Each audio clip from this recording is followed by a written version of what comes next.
world of the Mafia game series is full of rich and expansive lore. Each game in the series adds new interconnecting details that can change your perspective on the whole storyline. One of these details comes in the form of a theory which, if true, adds a whole new meaning to one of its protagonists. That theory is Joe Barbaro being the father of Lincoln Clay.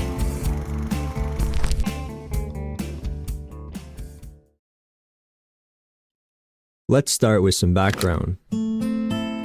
Lincoln Clay was born in January of 1945 to an unnamed Dominican mother and unknown father. His mother abandoned him when Lincoln was just 2 years old, so he was brought to St. Michael's orphanage in the French ward of New Bordeaux. This is when Lincoln met Father James, an uncle figure to the young boy. But when the orphanage closed down in 1958, an 11-year-old Lincoln was taken in by mob boss Sammy Robinson. Sammy was like a father to Lincoln, raising him as his own alongside his actual son Ellis. Years later, after coming home from the Vietnam War, Lincoln has to take down Sal Marcano and the Mafia to avenge the death of Sammy. Most of us know the rest of the story, so to save time, let's jump straight into the information about Lincoln's father. As we know, Mafia 3's storyline is told in a documentary format, so this is what Father James has to say about Lincoln's father. His mother, I heard she was Dominican. I always figured his father was white, maybe even not Italian. Not that it mattered. Back then, if you look black, you black. He seems to think Lincoln's father is possibly Italian, an ironic detail considering Lincoln goes on to take down the entire mob. But there could be more to this, a possible hint that the developers are giving us. Let's jump into the story of Mafia 2. We follow the story of Vito Scaletta and his best friend Joe Barbaro. They're trying to make a name for themselves in the crime world of Empire Bay in 1945. Early in the story, Vito is arrested and charged for the theft and sale of ration stamps. During this time, Joe is on his own side quest to track down the men responsible for Vito's arrest. But after ending in a guilty verdict, Vito is sentenced to 10 years in prison. This angers Joe and he confronts Luca Guarino, a made man him and Vito were working for. He previously told Joe not to worry about Vito. He'll be out in no time. But after the 10-year sentence, Joe went straight to Luca and Freddy's bar to voice his frustrations out. After telling Joe to leave, Luca feels disrespected and orders a hit on Joe. But before they could kill him, Joe gets a tip from a friend that Luca is coming to take him out, so Joe goes into hiding for the next 5 years.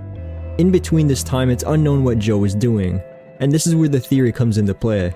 Many people believe Joe takes a trip down south to New Bordeaux to escape his hit. While there, he has a one-night stand with a black woman who ends up being the mother of Lincoln Clay.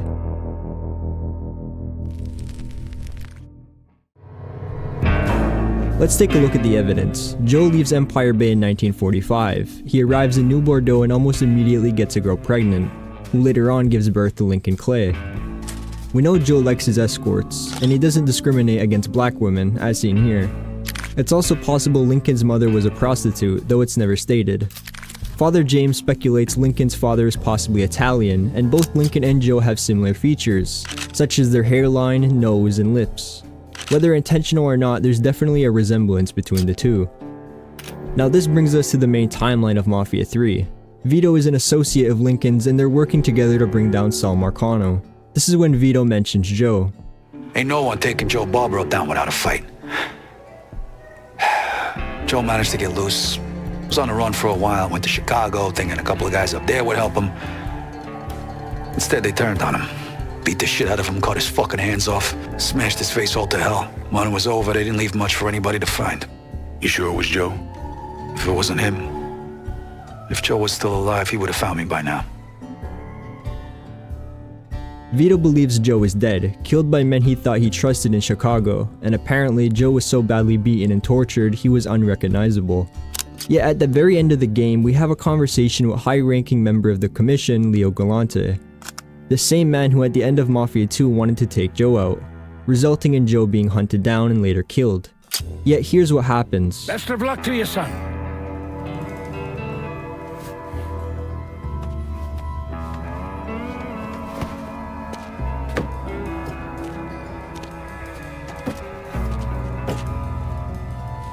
This man is presumably Joe.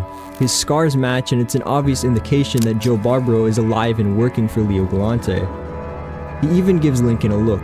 The meaning behind it could be a realization that Lincoln looks just like him. or just a simple glance for the audience. It would be poetic that the last scene of Mafia 3 has Lincoln Clay meeting his father without ever knowing.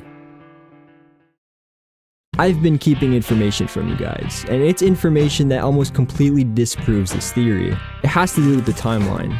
Let's go back to the very beginning. Lincoln Clay was born in January of 1945. January of 1945, a full month after Joe leaves Empire Bay, meaning Lincoln was alive during the time Vito was arrested and Joe escaped the city. This means Joe couldn't have been the father of Lincoln Clay. Unless you want to argue Joe took a trip down to New Bordeaux in April or May of 1944, which he never mentions to Vito or anyone for that matter, it's likely the theory just isn't true. The timeline simply doesn't match up, and even if it was the developer's intention for Joe to be his father, they didn't do a good job of fitting it in with the timeline. This leaves the father of Lincoln Clay an unsolved mystery.